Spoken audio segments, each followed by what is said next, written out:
वाला बोगी कटा हुआ था, एक एक बोगी जल रहा था, अब 3 गो धर लिया। राति अधरे ट्रेन रे निया लगी गोटिए बोगी संपूर्ण भावे हुतु हुतु होई जଳି जाइछि। तेबे निया लागिथिबा एही ट्रेन टी हेउछि Lokmanya Tilak Holi special train. Short circuit जगु ट्रेन रो एसी बोगी रु लागिथिबा निया आखि पिचुड़ा के व्यापी जाइथिला।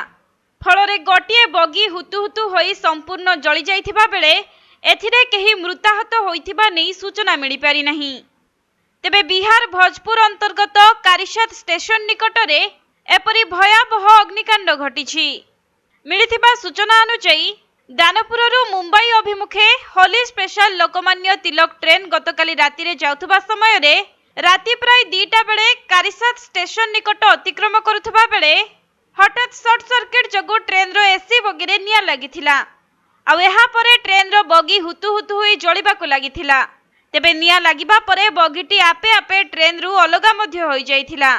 सेपटे खबर पाई तुरंत अग्निशम बाहिनी एवं रेलवे कर्मचारी और अधिकारी माने पहुंची निया को आयत्त करिथिबा जणा पड़िछि।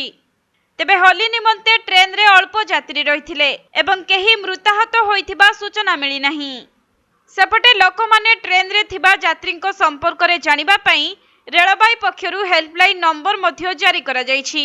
एथि सहित सही लाइन रे ट्रेन चलाचल को बंद करा जिबा सह बहु ट्रेन रो गतिपथ को मध्य बदलाई दिया जाइछि।